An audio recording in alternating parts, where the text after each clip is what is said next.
Good morning, good afternoon, good evening, wherever you may be watching us today in this video. This is a straightforward walkthrough, read through to be precise, of Netter's flashcards. We will, of course, be starting with the first chapter on the skull. I hope you don't mind. We have some no copyright jazz music on the background so that we won't fall asleep. Um, we'll jump right into it with the anterior view of the skull. Number 1 is the frontal bone. Number 2, the supraorbital notch. Number 3, the nasal bone. Number 4, inside here, medially in the orbit, the lacrimal bone. In magenta, the lacrimal bone. Number 5, in peach, the zygomatic bone.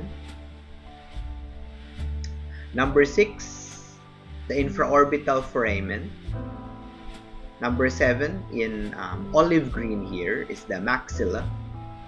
You can see that part of the maxilla also goes inwardly into the bony orbit. Number 8, the mental foramen, the two small holes over here in the mental bone. Number 9, the mandible, colloquially known as the jawbone. And number 10, in red here, the temporal bone. So the skull bones are fused together at immovable, fibrous joints such as the sutures.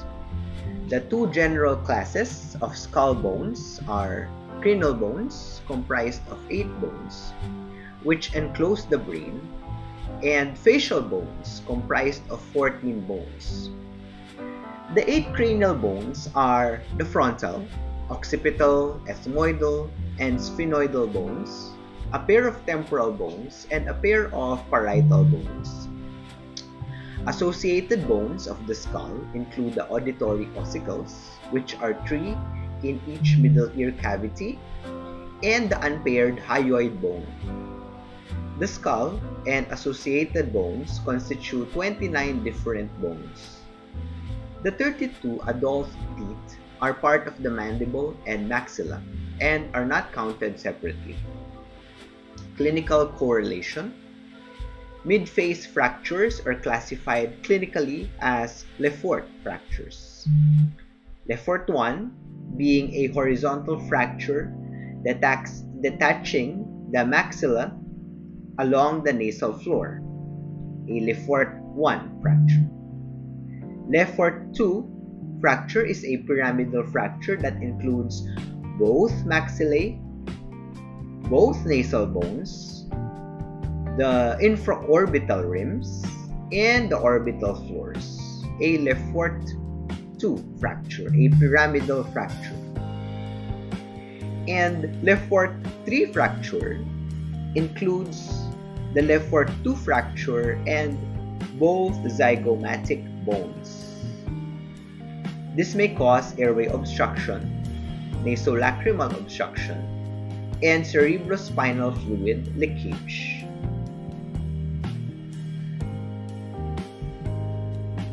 A lateral view of the skull over here. Number 1 in olive is the parietal bone. Number 2 anteriorly is the coronal suture. Number 3 is the sphenoidal bone over here.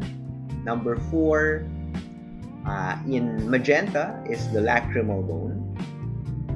Number 5, of course, the maxilla, frontal process specifically, and the alveolar process.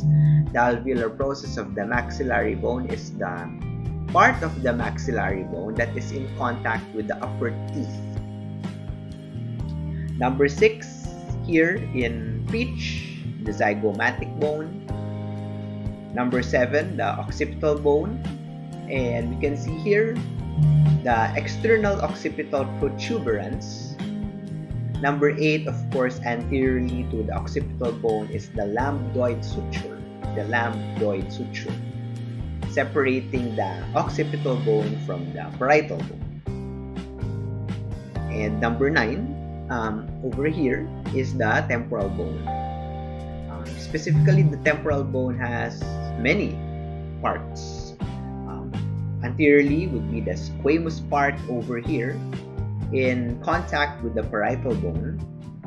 The zygomatic process, which is of course in contact with the zygomatic bone. The external acoustic meatus, which of course is part of the ear canal. And the mastoid process over here, the pyramidal shaped protuberance, which has an inferior protrusion. The lateral view of this skull shows many bones of the cranium and some of the sutures of the skull. The immovable fibrous joints between adjacent skull bones. The coronal suture lies between the frontal bone and the paired parietal bones. The lambdoid suture lies between the paired parietal bones and occipital bone. The terion is the site of union of the frontal, parietal, and sphenoidal bones and temporal bones. So this would be the terion. Again, the terion is the union of 4 bones: the frontal, parietal, sphenoidal, and the temporal bones, the terion. A blow to the head or a skull fracture in this region, in the terion, is dangerous because the bone at this site is thin, and the middle meningeal artery, supplying the dural covering of the brain, lies just deep to this area. The asterion is the site of union of the temporal, parietal, and occipital bones. The asterion over here. So the terion is over here. Posteriorly, the asterion, the union of the temporal, parietal, and the occipital bones. Clinical correlation. Skull fractures may be classified as linear, which have a distinct fracture line, comminuted, which have multiple bony fragments. They can be depressed if driven inwardly, and which can tear the dura mater. Diastatic fractures, which are fractures along a suture line, and basilar fractures, which are a fracture of the skull base or the base of the skull. Linear, comminuted, diastatic, and basilar, 4 different kinds of skull fractures. A blow to the terion may damage the middle meningeal artery, again the terion over here, which lies just deep to this thin area of bone, causing an epidural or extradural hematoma, which is a bleeding between the periosteal layer of dura and the overlying bone. A mid-sagittal section of the same lateral view of the skull will reveal the following parts. Number 1 over here as a group is the sphenoidal bone. Of course, we can see here the different subparts of the sphenoidal bone, the greater wing of the sphenoid and the lesser wing, the sella turcica, which is the quote-unquote the cradle, the floor of the pituitary gland. The pituitary gland is a small organ, not shown here, but it rests here. And supporting it inferiorly is the sella turcica, which is a part of the sphenoidal bone. The sphenoidal sinus is of course also part of the sphenoidal bone. The sphenoidal bone being color-coded in yellow. Number 2 is the frontal bone in blue over here. And you can see here the frontal sinus. There's a separate section for the paranasal sinuses, but briefly the sinuses are pneumatizations of skull bones. Pneumatizations meaning these are air-filled cavities. Number 3, in Gray is the ethmoidal bone, specifically the perpendicular plate of the ethmoidal bone. Number 4 is the maxilla. You can also see here the incisive canal and the palatine process. Palatine process being the part of the maxillary bone that is comprised of the hard palate. Number 5 is the vomer. Number 6, the palatine bone. In peach over here, the palatine bone. Number 7, more posteriorly, is the occipital bone. Number 8 is the temporal bone in magenta over here. We can see here the squamous portion and the petrous portion inferiorly.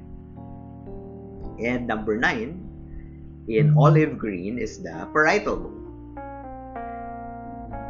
We note that the interior of the cranium and the nasal septum, the 8 cranial bones enclosing the brain, include the unpaired frontal, occipital, ethmoidal, and sphenoidal bones, and the paired temporal and parietal bones.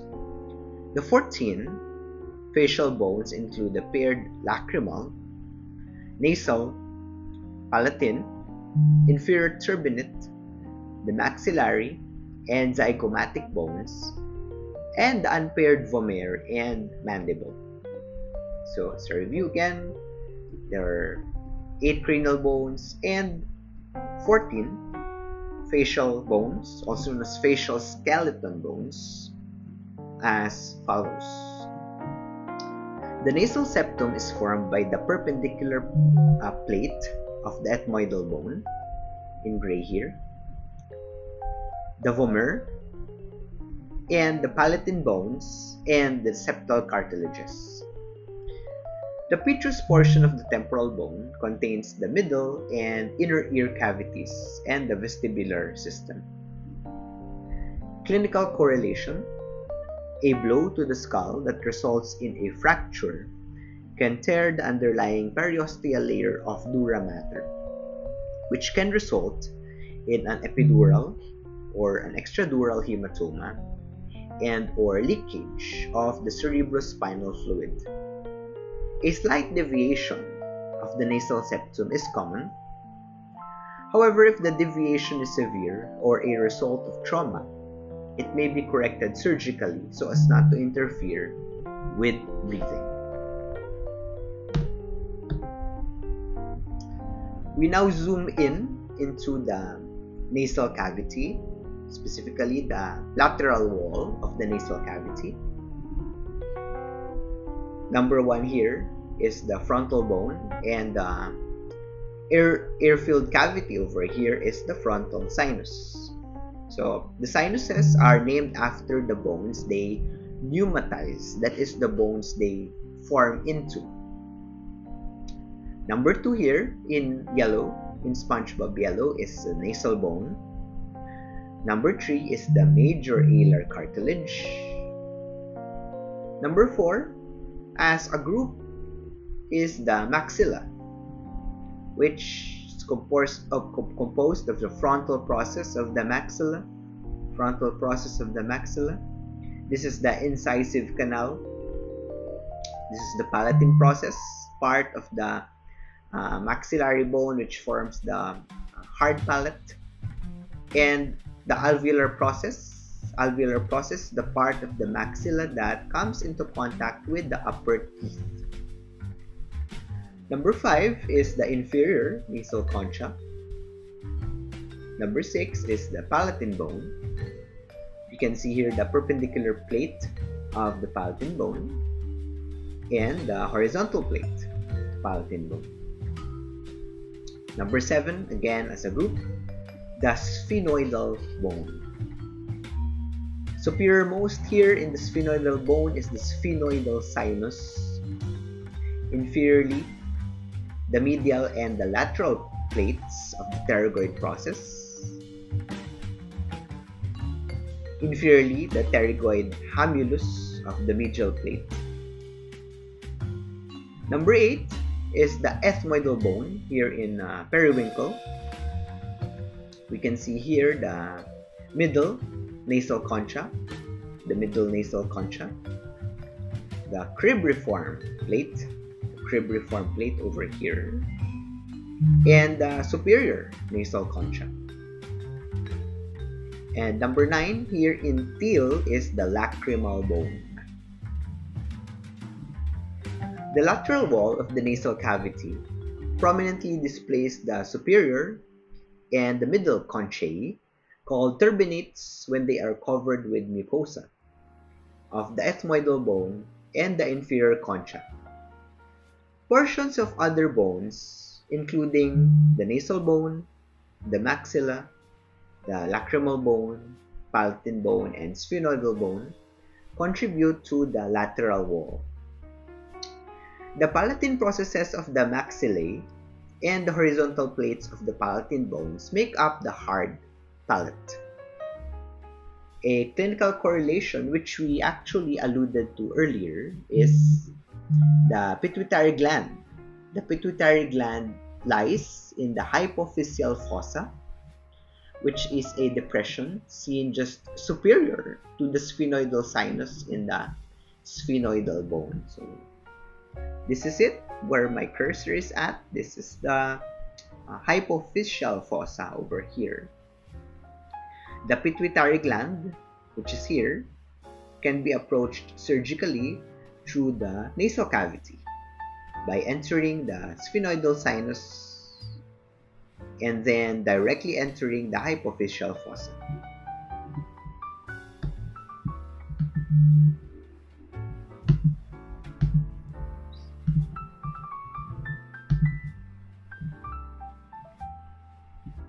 We move into the cranial base inferiorly, the cranial base, an inferior view. Number 1 here is the maxilla, which is comprised of the incisive fossa over here, the palatine process, the zygomatic process over here, more laterally, which is in contact with the zygomatic bone, again in color peach. Number 3, in yellow, the sphenoidal bone, which is comprised of, from medially to laterally, the medial plate of the sphenoidal bone, the lateral plate, and the greater wing of the sphenoidal bone. Number 4 is the temporal bone here in magenta. From anteriorly to posteriorly, the zygomatic process, which is of course in contact with the zygomatic bone, the mandibular fossa over here, the depression over here is the mandibular fossa, the styloid process, the external acoustic meatus, which is part of the external auditory canal, and the mastoid process. Number 5 in neon green is the parietal bone, or at least a small view of the parietal bone. Number 6 here in periwinkle is the occipital bone. Here shown is the occipital condyle, the basilar part. The foramen magnum is the huge circular hole over here, which we shall discuss shortly, and the external occipital protuberance over here, the external occipital protuberance. Number 7 is the vomer, sharp depression over here, the vomer. And number 8 is the palatine bone, the horizontal plate of the palatine bone. The cranial bones and the facial bones contribute to the skull base. Key processes and foramina associated with these bones can be seen in this inferior view. The largest foramen of the skull is the foramen magnum over here, which is the site where the spinal cord and the brain stem, specifically the medulla oblongata, which is the most inferior part of the brain stem, are continuous. Clinical correlation. Basilar fractures, that is fractures of the cranial base or the skull base, may damage important neurovascular structures passing into or out of the cranium via the foraminae or the openings. The internal carotid artery, for example, may be torn, cranial nerves may be damaged, and the dura mater may be torn, resulting in leakage of the cerebrospinal fluid or CSF. Thank you very much for watching this first part of Netter's flashcards. We will continue shortly with the different holes, the different foraminae of the skull base. Thank you and stay tuned.